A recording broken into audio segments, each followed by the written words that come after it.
बनने का जो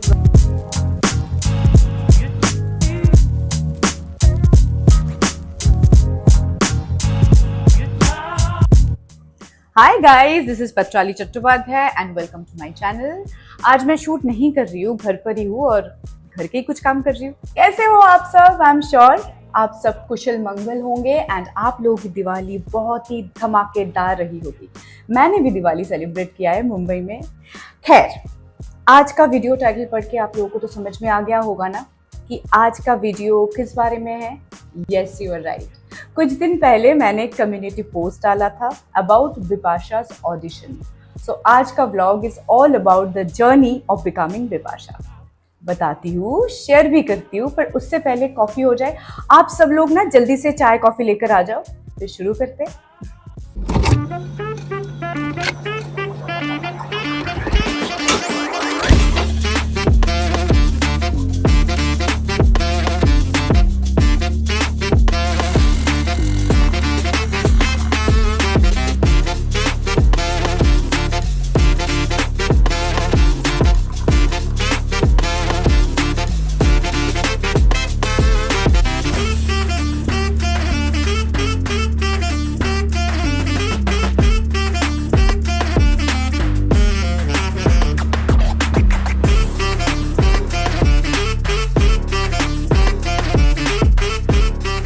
तो गर्मा गर्म कॉफी लेकर मैं आ गई हूँ और चलिए शुरू करते हैं बिपाशा का ऑडिशन।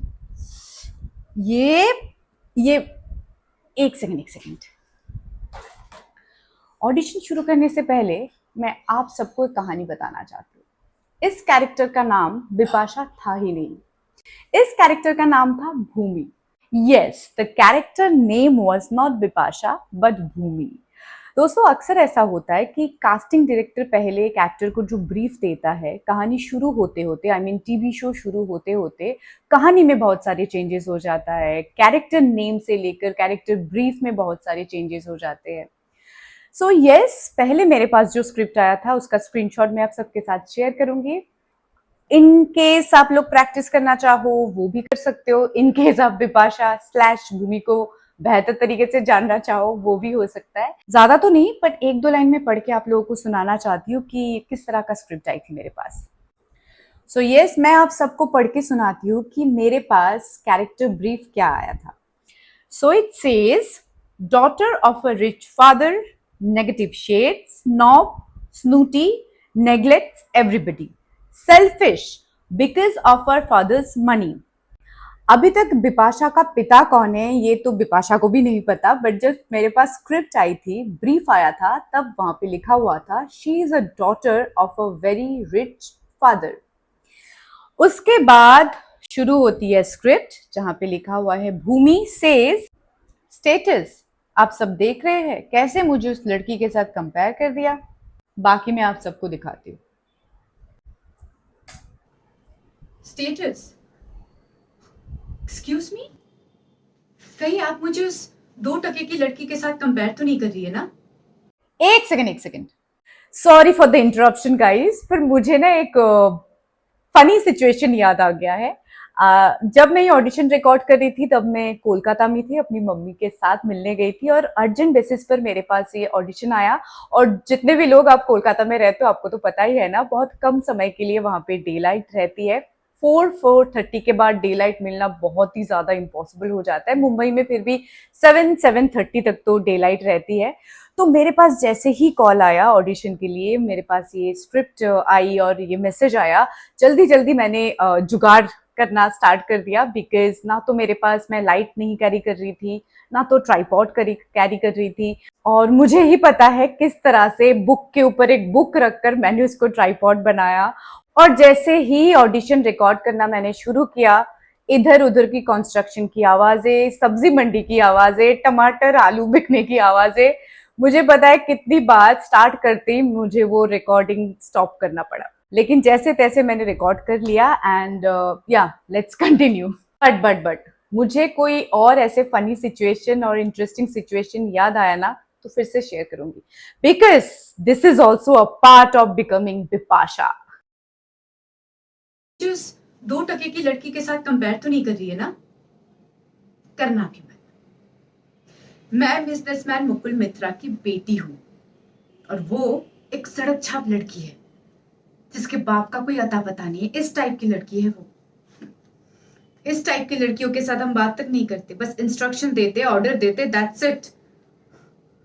पर ये लड़की जब से इस घर में आई है, पता नहीं खुद को क्या समझ के बैठी है। उस पागल बुआ के कमरे में 2-3 दिन से रह रही है ना। अभी अभी आप लोगों ने सुना होगा कि मैंने मेंशन किया कि पागल बुआ के कमरे में, बिकॉज अपू का जो कैरेक्टर है that was suppose to be a very not a mature character but little older character age wise. लेकिन जैसे मैंने पहले मेंशन किया कि स्क्रिप्ट में बहुत सारे चेंजेस होते रहते हैं, कैरेक्टर के नाम, कैरेक्टर के ब्रीफ, सब कुछ चेंज हो जाता है। सो अपू का कैरेक्टर भी चेंज हो गया, एज उसका कम हो गया और अपू का नाम होने वाला था परी, बट वो चेंज होके हो गया अपू, अपराजिता बोशु। चलिए कंटिन्यू करते हैं। उस पागल बुआ के कमरे में 2-3 दिन से रह रही है ना, इसीलिए उसे ऐसा लगने लगा है शायद कि पागल की सेवा करने से पूरा परिवार पिघल जाएगा, सब उससे खुश हो जाएंगे, उसे नौकरानी से राजरानी बना देंगे। पता नहीं कैसे कैसे ख्वाब देख रही है।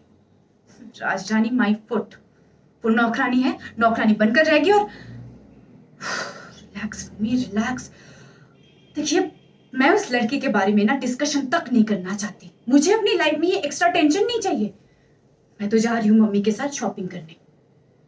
अरे, मेरी भाई की शादी है, इसीलिए तो मैं और मम्मी शॉपिंग करने जा रहे हैं। वैसे मेरी भाई की जो होने वाली बीवी है ना, वो बाहर रहती है, जॉब करती है। सुना है बहुत पढ़ी लिखी लड़की है। इतनी पढ़ी लिखी लड़की भी मुझे ज्यादा पसंद नहीं है, वो भी मामूली सी घर से है। पर मैं कुछ नहीं बोल सकती। भाई का मामला है, प्यार का मामला है। मैं कुछ बोलने जाऊंगी तो भाई उल्टा सीधा सुना देगा, मुझे अच्छा नहीं लगेगा। और मुझे क्या लेना देना है, मैं तो जाऊंगी, एंजॉय करूंगी, खाना खाऊंगी, आ जाऊंगी। वैसे हमारे घर में ड्रामे कुछ कम होते हैं, जो मैं अपनी मायके में भी ड्रामा ढूंढने लगूंगी ना बाबा। तो ये था बिपाशा का ऑडिशन।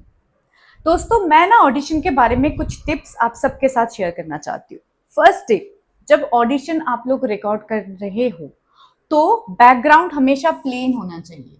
जैसे कि इसके सामने खड़ी होकर मैं ऑडिशन नहीं दे सकती, दिस इज डिस्ट्रैक्टिंग। ऐसे प्लेन बैकग्राउंड होना बहुत इंपॉर्टेंट होता है। लेकिन बिपाशा का ऑडिशन जो आपने देखा, आई मीन भूमि का ऑडिशन जो आप लोगों ने देखा, उसके पीछे बहुत कुछ था, क्योंकि मेरे पास प्लेन बैकग्राउंड का कोई ऑप्शन ही नहीं था। दूसरी बात यह है कि जब आप रिकॉर्ड कर रहे हो ऑडिशन, तो आगे पीछे कोई साउंड नहीं होनी चाहिए, जैसे कि पंखे की आवाज, एसी की आवाज। बट उस टाइम पे मेरे पास वो ऑप्शन भी नहीं था।